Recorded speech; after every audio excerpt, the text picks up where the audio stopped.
Welcome back, class 10, your civics class. Today we'll start off with the jurisdiction of High Court. At the time of framing the Constitution of India, several high courts were working in the country.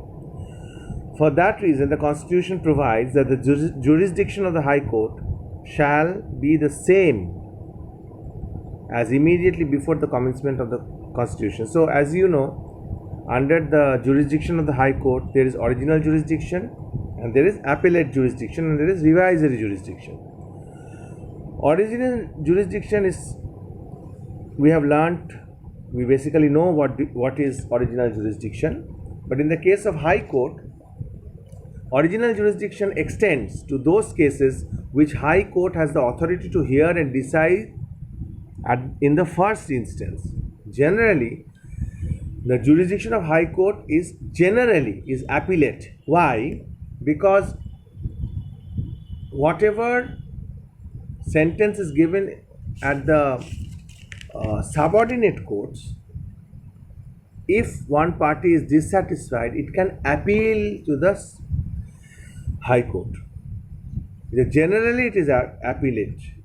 That is, it appeals against judgments of the subordinate court lie to the High Court. But a High Court has original jurisdiction also with respect to the following matters. What are the matters? First, the cases regarding wills, divorce, marriage, admiralty, company law, contempt of court. And secondly is constitutional cases to be taken under the original jurisdiction of the High Court. Every High Court has the power to interpret the Constitution. Okay, even this power is there in the Supreme Court. This power is known as the power of judicial review. Third original jurisdiction is the High Court has the power to issue writs for the enforcement of fundamental rights. Fourth, before the commencement of the Constitution of High Courts of Bombay and Madras enjoyed original jurisdiction in all civil and criminal cases related to Christians and Parsis. This jurisdiction of High Court remained intact for quite some time, but in 1973 the criminal jurisdiction was taken away. These High Courts, however, continue to have original jurisdiction in civil cases. Simple. Now comes appellate jurisdiction. Appellate jurisdiction of the High Court is both criminal and civil. In civil cases, High Courts hear appeals against the decisions of the District Court. Very important. Appellate jurisdiction means it is coming as an appeal. Appellate jurisdiction of High Court is both civil and criminal. In civil cases, the High Courts hear appeals against decisions of district judges. In criminal cases, appellate jurisdiction consists of appeals against the judgment of the Sessions Court or an additional session court where the sentence of imprisonment exceeds 7 years. Suppose the lower court has given a sessions judge or an additional sessions judge has given a sentence of imprisonment which exceeds means goes beyond 7 years. That person or that party or that person who is given this sentence can appeal to the High Court. And against judgment of assistant sessions judge and chief metropolitan magistrate and other judicial magistrate if the sentence of imprisonment exceeds 4 years. So if the imprisonment exceeds 7 years in the case of sessions judge and additional sessions judge, and if the sentence of imprisonment exceeds 4 years in the case of sessions judge and chief metropolitan magistrate and other judicial magistrate, the person against whom this judgment has gone can appeal to the High Court. In addition to what I have mentioned, a death sentence must be confirmed by the High Court before it is carried out. Appeals also lie in matters concerning land revenues and against orders of tribunals such as the Rent Controller, States Transport Authority and Labour Tribunal. With the growth of functions of modern state, there has been a considerable increase of number of such tribunals. Another jurisdiction is revisory jurisdiction. The High Court may call for records in any case which has been decided by the subordinate court if the High Court feels that the subordinate court has exercised its jurisdiction which was not vested in it. It has gone beyond the limit or has acted in gross irregularity. It may take such other cases also which it deems fit. This is known as revisory jurisdiction of the High Court. In other words, if the High Court is reasonably convinced that there was a miscarriage of justice, it will set aside subordinate court's verdict and pronounce a new judgment. Okay. Now, enforcement of fundamental court and court of record.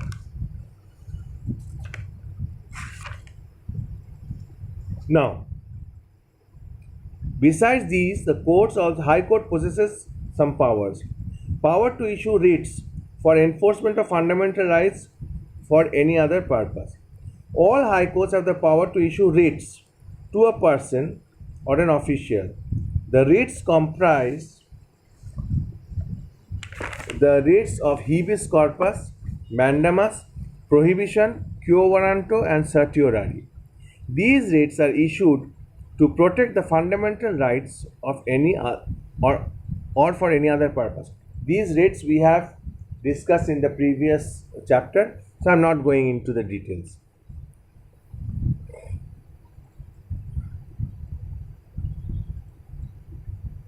One thing you should know that here it should be noted that the writ jurisdiction of the High Court has a wider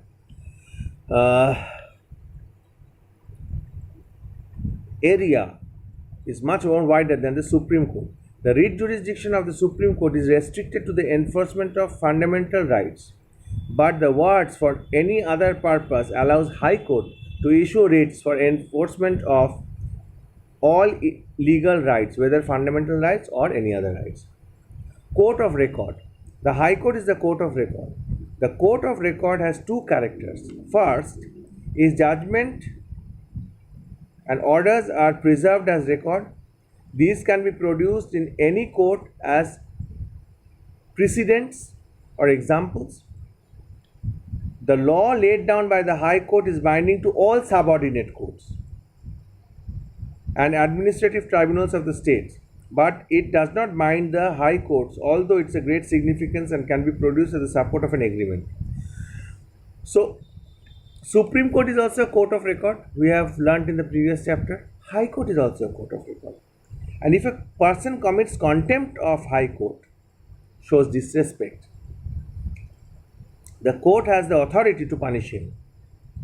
Neither the Supreme Court nor the Parliament can deprive the High Court of its right. Now, High Court has the power of judicial review.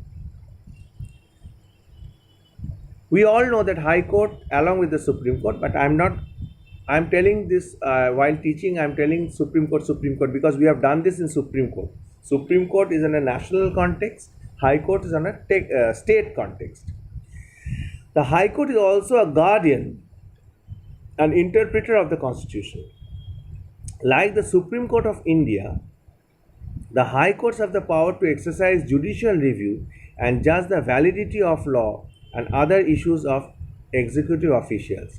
If a High Court finds that a particular law or an order of an executive goes beyond the provisions of the Constitution, it can declare it null and void. We all know that. It reviews law, and if any law goes beyond the Constitution, if any law goes against the country, it has the power to declare the law as null and void. Independence and impartiality of the High Court. Independence of High Court is ensured by following things. First, appointment of the judges. The Chief Justice of India should consult two senior-most judges of the Supreme Court before making any recommendations to the President regarding appointment of the judges of the High Court. Thus, neither the executive governor nor the Chief Justice of India has the sole responsibility or sole control in the procedure.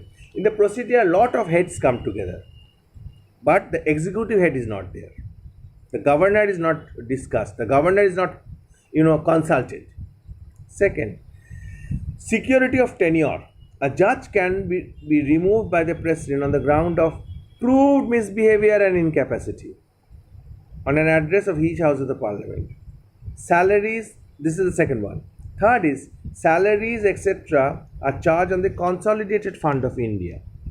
Judges' salaries shall not be varied to the disadvantage during their term of office. Moreover, they are charged on the consolidated fund of the state and are no subject to vote of legislature. No discussion with respect to conduct of any judge.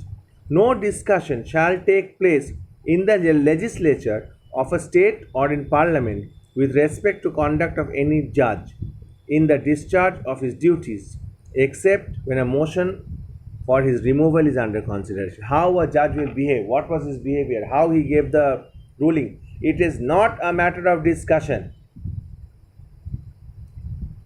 Until and unless removal procedure or punishment procedure, not punishment, removal, a motion of removal is under consideration, then it can be discussed. Otherwise, it is not a day-to-day discussion with over a cup of tea and cookies. Punishment for the contempt of court. The High Court has the power to punish for contempt of itself. It is for the court to judge the nature and extent of the punishment. And lastly, discretion of the executive and that of the Chief Justice of India has been reduced in transfer of judges.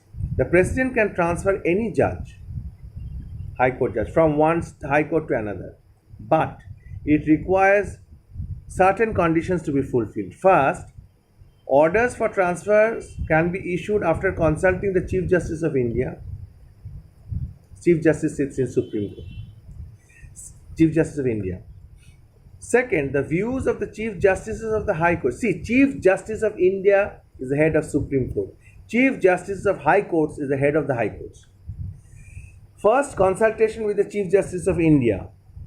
Second, views of the Chief Justice of the High Court, one from which the transfer is taken and another on which the transfer is going to be carried out, must be obtained.